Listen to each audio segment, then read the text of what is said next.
Hello my people, you are welcome back to the channel. Today something serious is happening right now in Nigeria, and as you all know, our president Bola Ahmed Tinubu is already panicking, running, hiding under his roof just to hide himself and protect himself because he has been exposed both internationally and globally. He has been exposed. Now listen to this news. According to the news, it said, is Nigeria experiencing a renewed hope or are Nigeria facing hopelessness? As many of you already know, the phrase renew hope now the political slogan of Tinubu President Bola Ahmed Tinubu since he became president in Nigeria. Since he started campaigning 2023, before he won election 2023, he has been promising Nigeria a renewal hope. And people have been asking question. My people, the big question now is this truly a renewed hope or it is just a political grammar used to confuse people? Because Tinubu has been promising us that there will be renewal hope, but in turn they are giving us insecurity, giving us bandit to kill people, giving us Boko Haram, giving us economic hardship. People cannot eat. People are hungry. People are dying of hunger. The price of things are skyrocketing. People are no longer safe again because bandits to come to them and tell you that convert or you die. Pay a ransom of money. Even though you pay the money, they will end up killing you. So is it what Tinubu is promising us as renewal hope? Is it what he has come to give us? Is it destroying Nigeria? Because farmers can no longer farm well again. People can no longer cultivate their crops. And he's giving us renewal hope. Bola Ahmed Tinubu, you are a disgrace to this country. Oh. How can you just be promising us renewal hope since 2023 and we are in 2026? There is no improvement. Rather, you are giving us bandits to kill us. You are giving us terrorists to terrorize us, giving them information. You are in fact you are even paying $7.5 million to bandits for them to do what? Is it a renewal hope you are giving to us? Giving them money, empowering the bandit. And very soon, like I told you before in the previous video, very soon people will be paying money to join this bandit. Bandit will become a military zone on itself because you have been funding them. My people, let me not take too much of your time. Stay with me to the end of this video because this video is going to expose every secret about Tinubu. Is going to expose every secret about Nigeria government, how Nigeria government has been funding bandits, how Nigeria government has been putting us into this insecurity, and how Nigeria government have been enslaving us. Stay with me to the end of this video, and I want to see your honest thought, your honest comment in the comment section below. Thank you.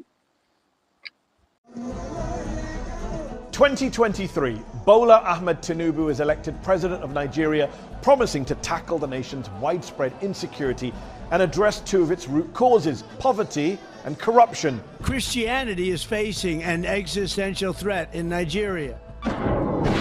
Nearly 3 years later, international attention is back on the country, with the US launching strikes as a, quote, Christmas present, claiming Nigeria is failing to stop a genocide against its Christian population.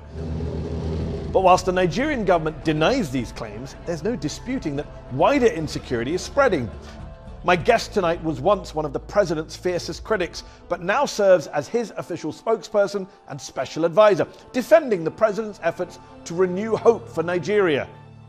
I'm Mehdi Hasan, and tonight I go head-to-head with Daniel Bwala. I'll challenge him on Trump's Christian genocide claims, the Nigerian government's failures to protect its own people, and whether President Tinubu profits from corruption. I'll also be joined by our panel of experts. Aanu, a journalist with the Financial Times, Ayisha Osori, a lawyer and development expert with Open Society Foundations, and Tunde Doherty, chairman of the APC ruling party's UK chapter.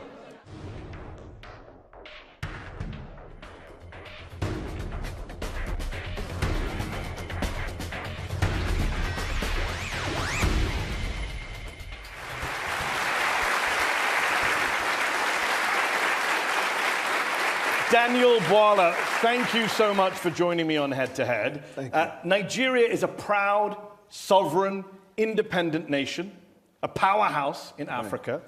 So why did you just let Donald Trump and the United States bomb your country on Christmas Day? The United States government did not bomb our country. The decision by the US government was anchored on the intelligence sharing between Nigeria and the United States and the agreement on the operation. So Donald Trump just didn't bomb Nigeria at his own whim? No. The US Secretary of State, Marco Rubio, called our own foreign affairs minister when the decision was made that that was the time to strike, and the foreign affairs minister got in touch with the president. So this was a joint operation, you're saying? Yes, it was a joint operation. On the Nigerian... What I don't understand is, how can it be a joint operation?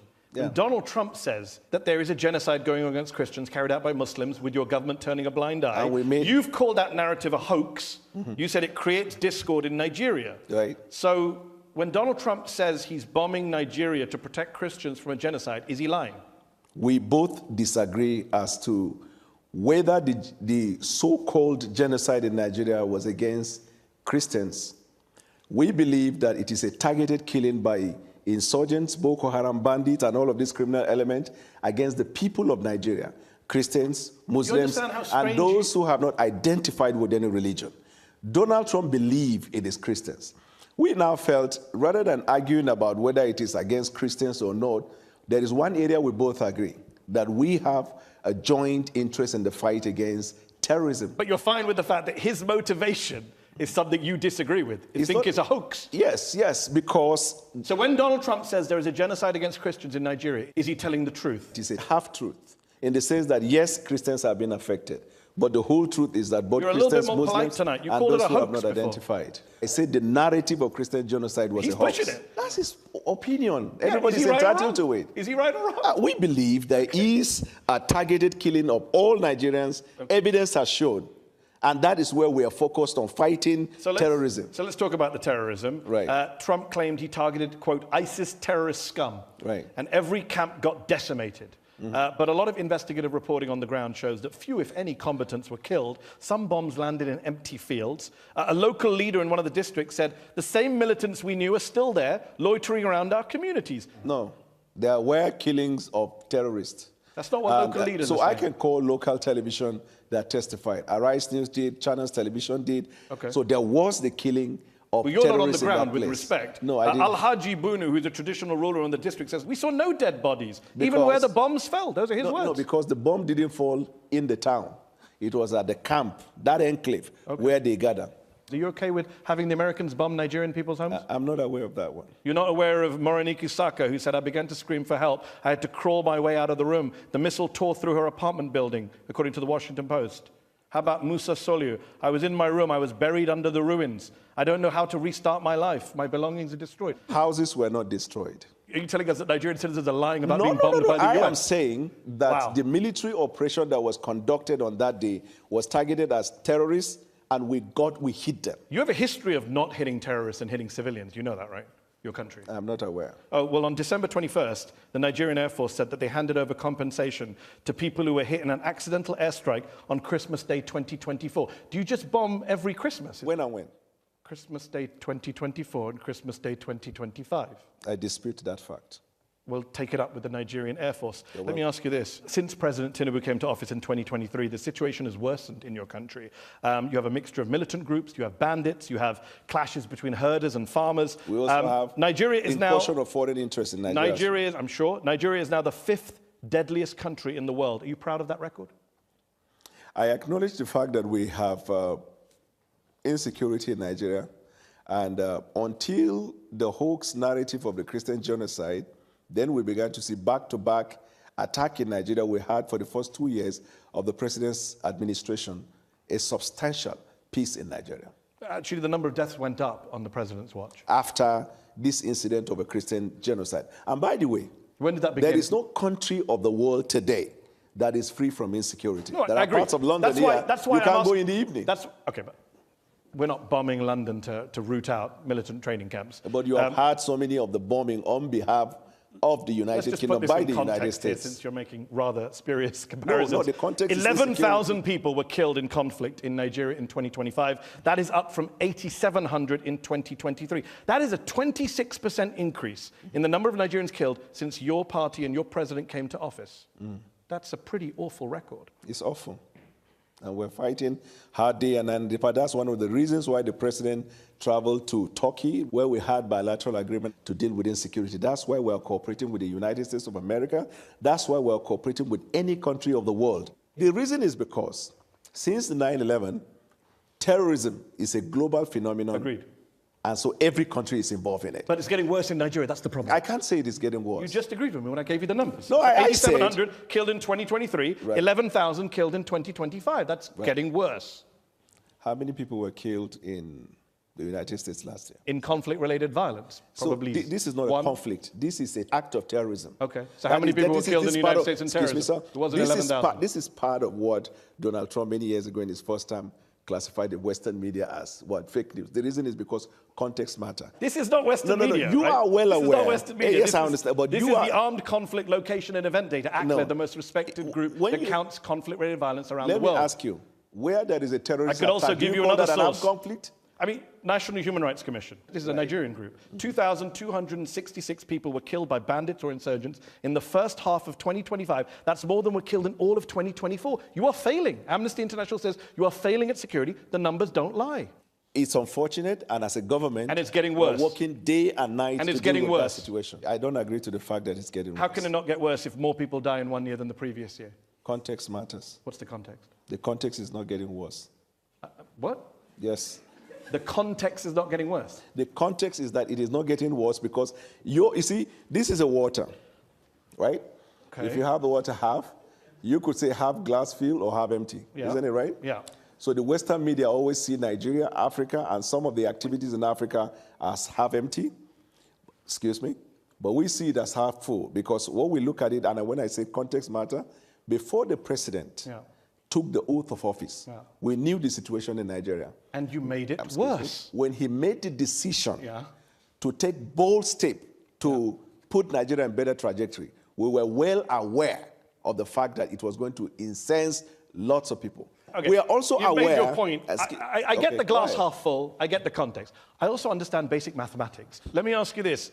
President Tinubu only declared a national emergency in November of 2025, brought in a raft of policy changes. After Trump declared your country to be a country of particular concern for failing to deal with the threat of Christians, does your government only spring into action when it is internationally shamed into doing so? Unfortunately for you, 6 months before that, we arrested the leaders of La Kurawa and Boko Haram. Some months before that, we killed a certain number of terrorists that the U.S. government, State Department, commended Nigeria. The U.S. Embassy celebrated the fact of the exploit of Nigeria before Donald. To the Nigerian Bureau of Statistics, more than 120 million Nigerians are living in multi-dimensional poverty. So that's not just people who lack $2 a day. That's people who can't afford food, who can't afford shelter. And even if you look at the numbers of the people who have died, right? These are wartime numbers for a country that is officially not at war.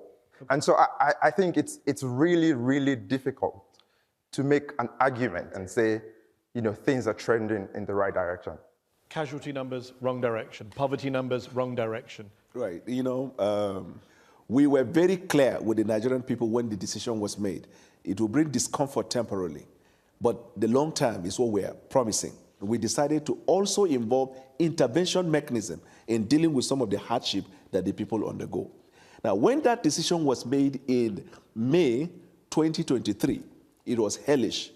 But as I speak to you today, the numbers, the indices, and the stats are favorable to the economic reform that we have introduced. Our foreign reserve has increased substantially. Our net import dependency went down. Our export production capacity has gone up. Our naira is strengthened. We have provided opportunities for families who could not afford to send their kids to school to access grant and go and have their education, cost of fee, tuition fee, as well as the cost of living. You mentioned school. 20,000 schools in Nigeria have been shut in the last few months because of these kidnapping attacks. Correct. 18 million Nigerian school children are not going to school, according to the UN. That is the highest number anywhere in the world. Because Are you proud of that? No, I'm not proud of that because of insecurity. But the measures we're taking now, we're restoring them back to their schools. And some of them whose schools are located in places where there are no governed spaces, we're bringing them back into towns. So when you give out your stats or your opinion about an issue, also incorporate this fact so that the viewer will look at, yes, there is an obvious fact that because of the policy decision that it brought kind of untold hardship, but also we are making progress in this regard. So I agree with you. That's a fair point. We should look at things in the round, and you pointed out things you've done well. But then you need to do the same thing. Do you accept then that the poverty numbers are going in the wrong direction? Yeah, sure. It's like that's the crucial one for a lot of Nigerians. No, but numbers don't lie. 141 million people created a militia. Who said those words, Daniel? Tinubu has helped in strengthening democracy in Tinubu Nigeria. and his people created a militia, Daniel. Who said those words? Tinubu brought in leadership skills into governance. Tinubu and his people created a militia. Who said those words? Tinubu and his people never created the militias. So why did you say they did on January 22nd, 2023? I never said that. Let's keep going since you're